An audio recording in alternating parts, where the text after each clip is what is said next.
For many people, when they think of technical analysis, they're really thinking about like patterns, patterns on a chart. Maybe you're drawing trend lines or hand drawing patterns or recognizing patterns on a chart. Now, we don't hand draw them anymore. The trading platform will actually help you to draw lines electronically on the screen. They're very helpful that way. You can use different colors, all sorts of great stuff. But that's the idea, is like, oh, they're chart, and sometimes it's called charting, for that reason, because you're looking at these patterns, and there's nothing wrong with that.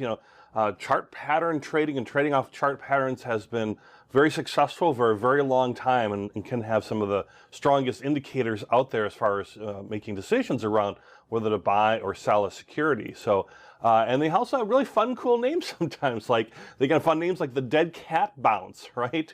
Who wouldn't want to trade based on something that's called a dead cat bounce? Or maybe you wouldn't like to trade on that because you like cats. I don't know. I like cats. I used to have cats. So some people will trade only on chart patterns. They learn their favorite patterns, they really become specialists in those areas, and then they can visually recognize them fast. In fact, if you really are a visual learner or visually like to look at analysis and things like that, chart patterns might be really great for you. If not, they're another tool in your toolbox, of course, as far as different indicators and combination of indicators that you can put together. But they can really, for those who can, if you can see these patterns developing, that gives you an edge over maybe other traders who can't see them developing as quickly.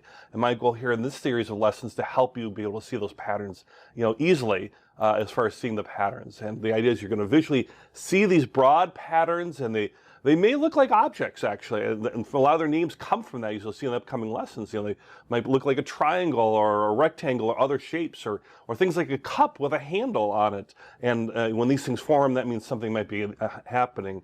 And the idea is a pattern that's indicated something in the past and has been proven over time will do so again in the future. Now, nothing's perfect, of course, but that's the idea behind it, that similar situations will recreate these repeatable patterns, and we can trade off those.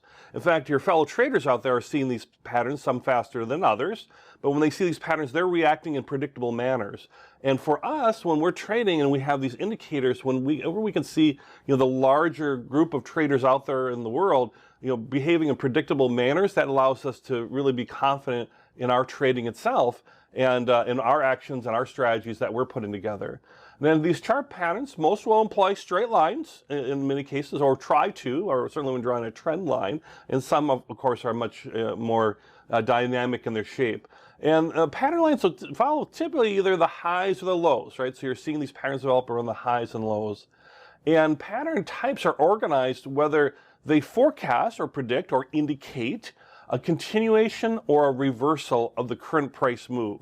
So the idea is you're seeing a trend, either upwards or downwards, and you want to look at that pattern that's developing and see, when you recognize that pattern and maybe invest or trade around that pattern, is it going to continue? Let's say it was an uptrend. Is it going to continue in that uptrend? And so we might, if we've already bought, we might want to keep holding that until it gets to a reversal point, or maybe we want to buy now and ride that uptrend. And some will indicate a reversal, which is the exact opposite. Maybe it's been, in this example, an uptrend, and now it's starting to run out of steam, and it's going to change and go either sideways or maybe start going down. And so maybe if we own the security, we want to sell more closer to the top. So continuation or reversal patterns are very important to recognize which is which, and we'll be going into that, of course, throughout the upcoming lessons.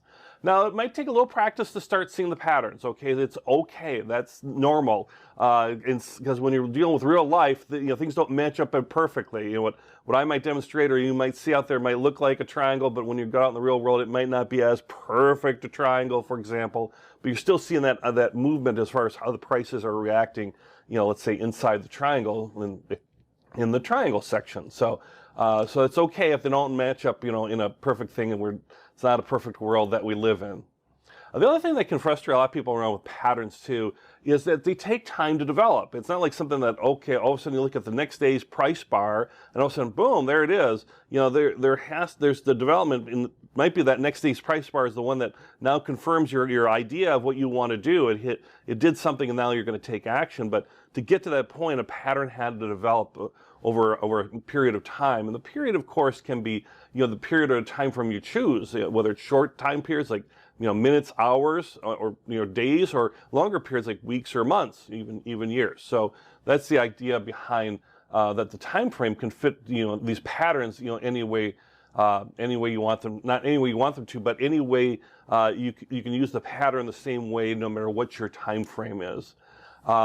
But a lot of times you can see a pattern developing and you maybe get excited about it. Like, I can see it coming. I just need a little bit more and I can confirm it and I'll buy in and it'll be great. And then something changes. Something changes in the news. There's a big event that happens and your pattern never fully forms. And that can be a little frustrating too.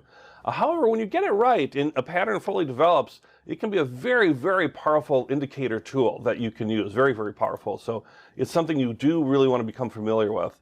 Plus, chart patterns can help with your confirmations. They can help confirm other indicators you're using.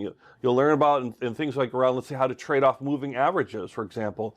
And you can use it to help, your chart pattern can help confirm that maybe a trend exists or that what you're seeing with your moving average indicator or tool is being confirmed by another chart pattern or vice versa. Or you can use it to confirm around things like trading volume changes, right? So you see a pattern, you can confirm that chart pattern itself because the trading volume either goes up or maybe it starts going down. A lot of times when there's a higher volume, it'll typically indicate that the pattern is now reaching its completion phase, and so is ready to be trade worthy, as they say. So there's an art and skill to that a little bit as far as doing chart patterns and all that. But I think for many people, that's one thing that they love about technical analysis is they love that kind of idea of looking at patterns and making decisions off of them.